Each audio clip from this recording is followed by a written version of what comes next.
The church's neglect of the Holy Spirit robs her of so much of the divine power that is hers by birth. The Bible bubbles with the promises of the Spirit's strength and examples of His extraordinary ministry, all of it given in grace to Christ's church for the glory of God, but also for our good and the well-being of the world that we're called to minister to. Listen to what Samuel Chadwick had to say about this. He said, "The gift of the Spirit is the crowning mercy of God in Christ Jesus. It was for this that all the rest, the incarnation and crucifixion, the resurrection and the ascension, were all preparatory to Pentecost." That's a powerful statement that might make some of us uncomfortable, but let it sink in for a minute. Chadwick continues, "Without the gift of the Holy Spirit, all the rest would be useless.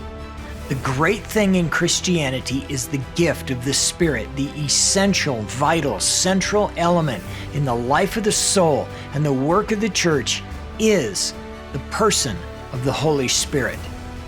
To put this idea in a more succinct form, whatever God in His grace works in you and me, it is by the work of the Spirit.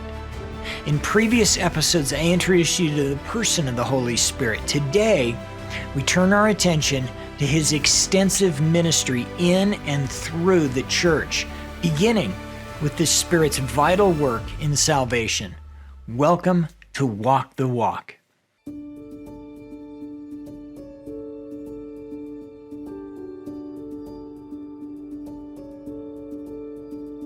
The work of the Holy Spirit is very personal after the ascension of Jesus.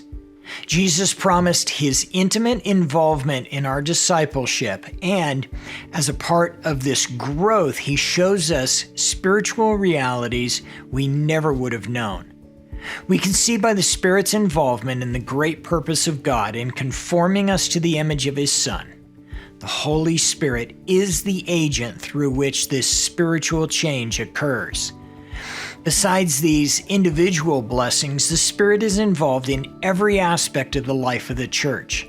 The Spirit binds the church universal together, forming the temple of the living God. Out of us, out of you and me, He distributes gifts throughout this body for the good of all of us and to empower us to fulfill our roles in the Missio Dei.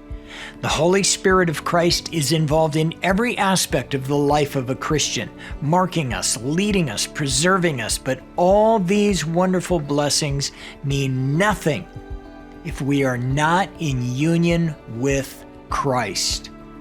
In this video, I'd like to focus on the initial and vital ministry of the Holy Spirit as the agent of our salvation.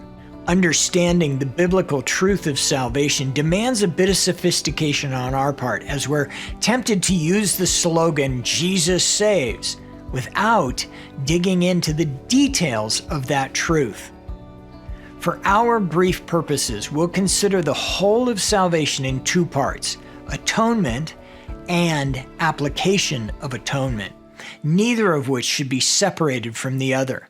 Atonement, as we've discussed in other videos, is the reconciliation of God and people. Though the word is not used in the New Testament, in the person of Jesus and His sacrificial death on the cross, we see its reality. By this sacrifice, people are at peace with God, no longer enemies. In addition to the universal plain truth of Romans 5, the descriptive passage of Romans 53 informs our understanding of the breadth of atonement made by Christ for everyone, everywhere, in every way. All sin is atoned for, but not all people are saved. That takes us to the second facet of salvation, its application. In His sovereignty, God has made the blessings of the atonement effectual only to those who place their faith in Jesus Christ. In other words, all people can be saved, but only those who will believe are saved. It's here, at this point of application, that the Holy Spirit becomes the central figure of the Trinity in making salvation a reality to fallen men. The Spirit applies the blessings gained in the atonement by Christ by bringing sinners into union with Jesus Christ. The Bible doesn't use that phrase, union with Christ, but it forms the idea most commonly by using the term in Him, as in those who are in Him.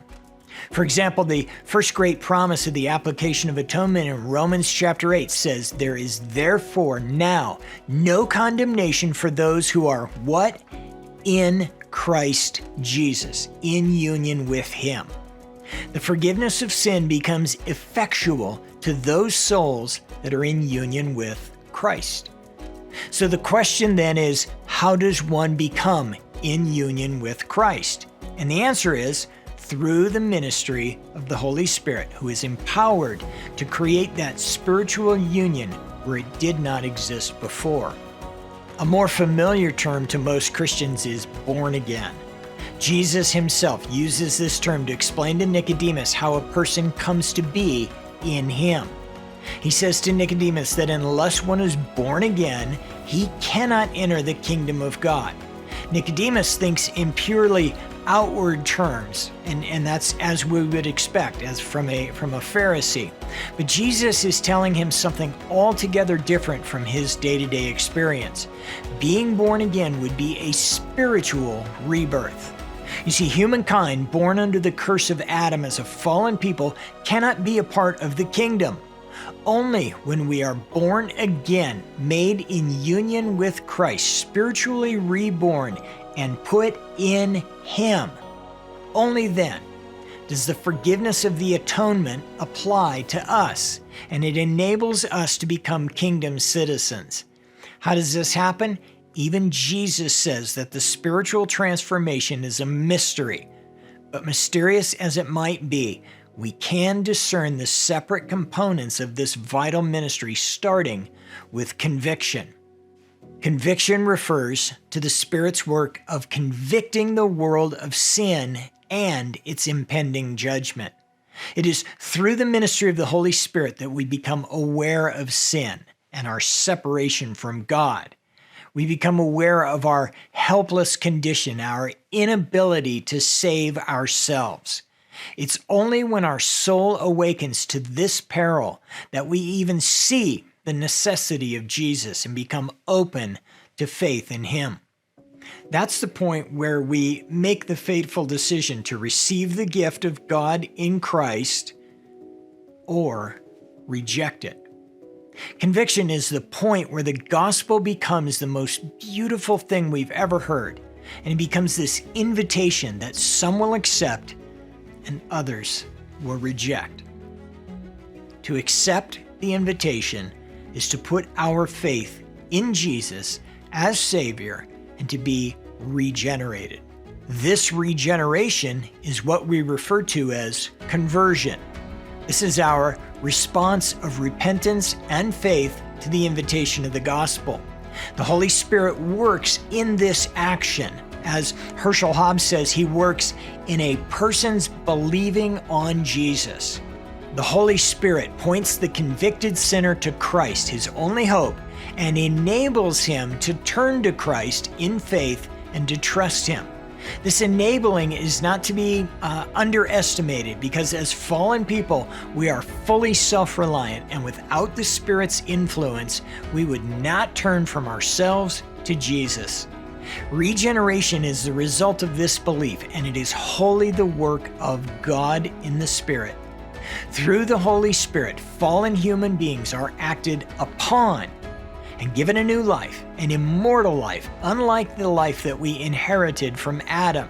To restate the mercy inherent in the conviction and the conversion of sinners, God has graciously acted on behalf of sinners, providing to them what He requires of them in life, death, and the resurrection of His Son. It is over this bridge across the infinite chasm that separates us from God that the Spirit walks us.